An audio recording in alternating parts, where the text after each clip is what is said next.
Thanks for clicking on the video. Like, subscribe, and share if you find this useful or interesting. Okay, so this video is about an update I just did for this tool right here, the Control Polyforce segment. And this tool is what creates a control polygon in between points on a curve. And we use that to create more curves to define segmentation, right? So this is one of the most painful things in the workflow, in my opinion. And so as I start doing these updates, I'm going to address the most painful labor points and work my way up. So under the old system, which still works, you have to select the curve and then Control select the 2 points. Oh, I already messed it up, so it's a great example. First select the curve, Control click 1 point very carefully. Okay, I managed to do my selection, right? So you can see the curve, I've got the curve in 2 points. And so when I hit this guy right here, it creates a small control polygon in between.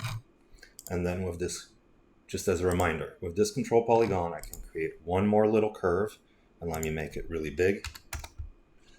Right, and so now I've defined a section of this curve, and that will allow me to sweep across the surface from here to here and define my blends. All right, so what really sucks about this is selecting the curve and these points. The curve is pretty easy to select. FreeCAD will select the curve and not select the surface, but especially at the end here, when you click on this right here, you never know what you're going to get. You want the large black point, but it ends up selecting a curve, and it could be, so it randomly selected, see if let's highlight it correctly. See, it decided to pick this curve here instead of the black point, but it could have just as easily picked this curve or that curve. And so it's super hard to select this black point, and you pretty much have to go find it in one of the folders.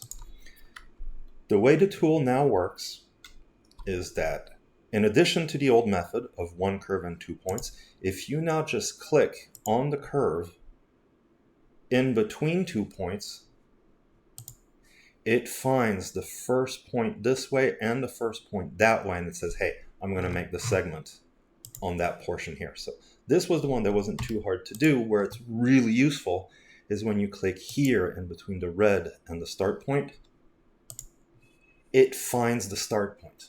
So you no longer have to remember where it is. You don't have to try to click it or the curve, it just finds it. So when you have these curves that have been copy pasted with all the points predefined on them, it makes work really fast in terms of creating these segments.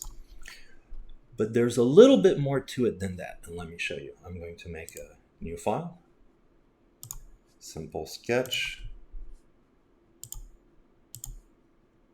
3 lines, give it a normal control polygon, right? This is not a segment control polygon, this is just a plain control polygon, and then I put a curve on it. Okay, now I can hide the control polygon. If I have just 1 point and I click to the left of it, it will create the end point by itself, because we still need a point at the start and at the end, but it was created automatically and made in the color black. Let me make this one also a larger size so we can see it clearly. Right, so I only had to click here and it automatically created the endpoint. And then it said, hey, I'm going to use that endpoint and this point, and I'm going to give you that control polygon segment. Once this point has been created, either manually or automatically, if you wanted to make another one here, it would find the 2 points, but it noticed that it would not create an additional point in between here. So let me get rid of that, get rid of this guy. Let's talk about one more thing. If I have 2 points on a curve,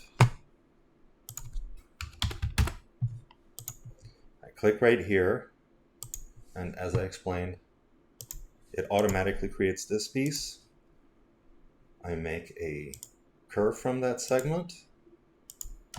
I hide the original, right? So now I have, this is a segment curve of the overall curve. Say I want to split it again. I create one more point. Let's make it big.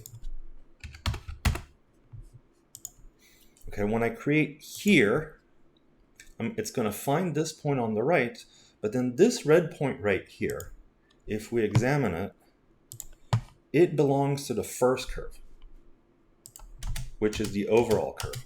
So technically, this little piece of curve here only has one point on it, which is the one in the middle. These guys already belong to the other curve. But because this curve is made from a segment polygon, right? This segment polygon right here, when we want to split it up again, let's say we want to split it on this side here, it will find this point. It says, hey, this curve came from a segment. Segments always have a start and end point. So it's able to create this segment without needing to create an additional endpoint or start point.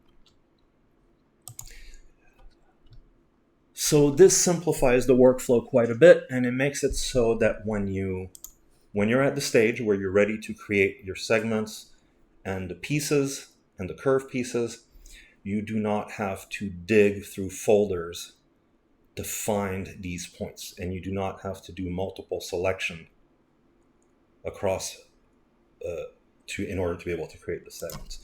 But there may be cases where you actually want, let's see, I don't want this anymore. I don't want this anymore. I want basically just the original stuff.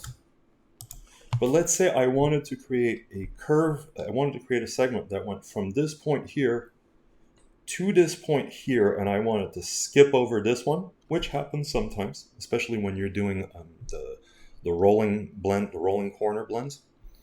You have to use the old method. So that means that you should probably find this point here and tag it as the start.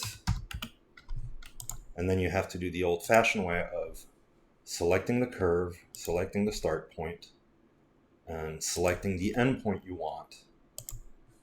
And that allows you to create a curve segment that goes across points in the middle. But most of the time, what you're most likely to want is the segment that's just between 2 points, and there is nothing else in between.